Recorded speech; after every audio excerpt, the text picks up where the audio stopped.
Shalom do Pai. Vamos aqui uma gravação sobre a meditação sobre o Santo Silêncio. O silêncio é um meio muito excelente para se alcançar o espírito da oração e para se habilitar para o trato ininterrupto com Deus. Dificilmente se encontrará uma pessoa verdadeiramente piedosa que fale muito. Todos que possuem o espírito de oração amam igualmente o silêncio, que é justamente chamado o conservador da inocência, um baluarte contra as tentações e uma fonte de oração, pois que o silêncio favorece o recolhimento e excita no coração bons pensamentos. Ele obriga, de certo modo, a alma a pensar em Deus e nos bens celestes, como diz São Bernardo. Por essa razão, todos os santos e mesmo aqueles que não viveram como anacoretas eram especiais amantes do silêncio. O profeta Isaías diz: o silêncio cultivará na alma a justiça. Isaías 32:17. De um lado, ele nos preserva de muitos pecados, removendo a ocasião de altercações, de difamações, rancor e curiosidade. De outro lado, nos auxilia a adquirir muitas virtudes. Como não se pratica admiravelmente a humildade, quando se ouve modestamente e se guarda o silêncio, enquanto falam os outros, a mortificação, quando desejando se narrar algum episódio ou dizer algum xiste, se abstém disso. Ou seja, você escuta alguém falar e espera até ele terminar e não fica na ansiedade de querer falar. Então, é uma forma de também guardar o silêncio, não estar ansioso por falar. Desejando se narrar algum episódio ou dizer alguma coisa e se abstendo disso, calando-se. A mansidão quando nada se responde, sendo-se injustamente repreendido ou injuriado, também é uma forma de silêncio, o silêncio diante das calúnias. O muito falar, pelo contrário, traz consigo muitos danos. Como se conserva a devoção pelo silêncio, assim também se perde pelo muito falar.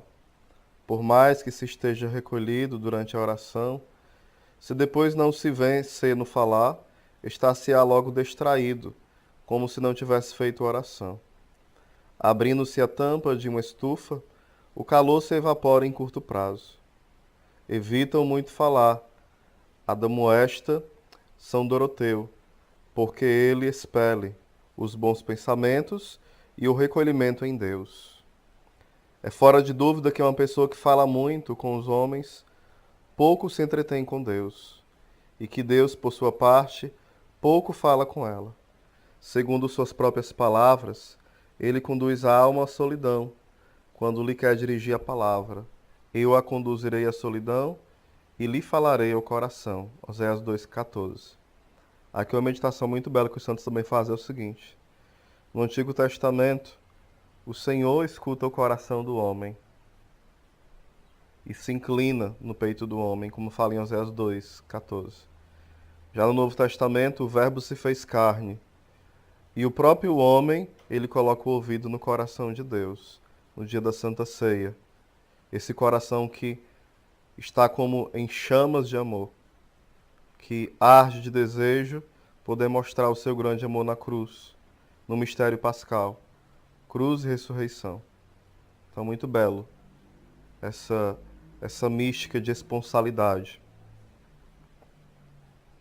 Além disso, nos admoesta o Espírito Santo em Provérbios 10:19. No muito falar, não faltará pecado, ainda que durante a conversação, que se protrai sem necessidade, não se pense que está se cometendo falta. Contudo, depois em um sério exame de consciência, se descobrirá qualquer falta, quer por indiscrição ou por curiosidade, ou ao menos por inútil tagarelice. Mas o que digo eu? Não é só uma ou outra falta que nos tornamos culpados. Quando falamos muito, mas de grande número de pecados. Brotam do muito falar, segundo São Tiago, Tiago 3,6. É a língua, um mundo de injúrias, de injustiças, melhor dizendo. Pois, como nota um sábio escritor, o maior número de pecados é ocasionado pelo falar ou pelo ouvir falar. A quantas almas não se acharão no dia do juízo entre os condenados, porque não guardaram sua língua? O pior é aquele que se entrega à distração pelo intenso trato com as criaturas e pelo muito falar. Não conhece suas faltas, e por isso cai sempre mais profundamente. O homem que fala muito, diz o salmista, no Salmo 139, versículo 12, não será dirigido na terra, e seguirá por 1000 desvios, sem que se possa esperar sua emenda. Parece que alguns não podem viver sem prosear, desde a manhã até a tarde. Querem saber tudo o que acontece, e incomodam-se com tudo, e ainda perguntam que mal faz com isso. A esses respondo: deixai de falar tanto, procurai recolher-vos um pouco, e conhecereis quantas faltas cometestes com vosso imoderado prosear. Quem guarda sua boca, guarda sua alma, diz o sábio. Provérbios 3, versículo 3. E São Tiago escreve: quem não peca por palavra é um homem perfeito. Tiago 3, 2. Quem, por amor de Deus, pratica o silêncio, fará também com diligência a leitura espiritual, a meditação e a visita ao Santíssimo Sacramento. Oh, quanto ama a Deus a uma alma que observa o silêncio, principalmente que se mortifica no falar, naquelas ocasiões em que sente um desejo especial para falar. Por exemplo, depois de um longo retiro, em acontecimentos agradáveis ou desagradáveis. Quem costuma, porém, se difundir em conversas, estará continuamente distraído e deixará facilmente a oração, a meditação e outros exercícios de devoção, e perderá assim, pouco a pouco, o gosto por Deus e pelas coisas divinas. É impossível que aquele que não ama o silêncio, diz Santa Maria Madalena de Paz, ache gosto nas coisas divinas. Ele se lançará mais cedo ou mais tarde nos braços das alegrias mundanas. Contudo, a virtude do silêncio não consiste em nunca se abrir a boca para uma conversa, mas em se calar quando não há motivo razoável para se falar. Por isso diz Salomão: há tempo para se calar e tempo para falar. Nota São Gregório de Nissa que se fala primeiramente do tempo de se calar, porque pelo silêncio é que se aprende a arte de falar bem. Quando, pois, se deverá calar? E quando deverá falar um cristão que deseja santificar-se? Ele deve calar-se quando não for necessário falar, e deve falar quando a necessidade ou a caridade o exigir, nos diz São João Crisóstomo. São João Crisóstomo estabelece a seguinte regra: só quando falar foi mais proveitoso que o calasse, é que se deve falar. Com isso, se harmoniza o conselho dado pelos mestres espirituais: cala-te ou fala de tal modo que o falar seja preferível ao silêncio. Santo Assênio confessou que se arrependeu muitas vezes de ter falado e nunca de ter guardado o silêncio. Por isso, Santo Efrem aconselha a cada cristão: fala muito com Deus e pouco com os homens. Pelo que farias muito bem a alma cristã, se guardasses o silêncio em certas e determinadas horas do dia, e para não encontrares ocasião de falar, se retirasses durante esse tempo para um lugar solitário. Se a obediência ou a caridade não te permite, procura ao menos achar alguns momentos livres para te recolheres e reparares as faltas que cometestes em tuas conversas. Pois o sábio diz, em Eclesiástico 14, versículo 14, não deixes passar uma partezinha do bem que te é concedido. Se não puderes empregar para o Senhor mais tempo, consagra-lhe ao menos os curtos instantes que te estão à disposição, e procura cortar toda conversa inútil, sob qualquer oportuno pretexto. Se alguma vez em tua presença se pronunciar alguma palavra indecente, foge então sem demora, ou ao menos abaixa os olhos, e não dês respostas, ou então dirige a conversa para outro assunto. Conversas mundanas devem procurar cortá-las o quanto antes. São Francisco Romano recebeu certa vez uma bofetada de seu anjo da guarda, porque não deu outra direção a uma conversa de algumas senhoras que falavam sobre coisas fúteis. Para não faltares neste ponto, deve antes de tudo mortificar a tua curiosidade. O abade João costumava dizer: quem quiser refrear sua língua deve tapar seus ouvidos, reprimindo o desejo de saber novidades. Se estiveres obrigado a falar, alma cristã, pondera bem primeiramente o que queres dizer. Coloca tuas palavras na balança. Eclesiástico 28, versículo 29. Te diz o Espírito Santo: coloca tuas palavras na balança.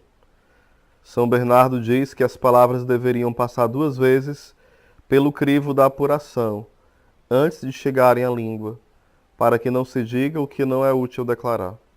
Aqui é bom lembrar, né, a nossa historinha que nós aprendemos na escola, as 3 peneiras. É verdade? É necessário que eu conte? Há uma necessidade? E também, eu estou movido pela bondade, pela caridade? As 3 peneiras: verdade, necessidade e bondade. E o quarto ponto eu diria, né, a oração. Eu preciso rezar para saber se de fato é isso que eu devo falar.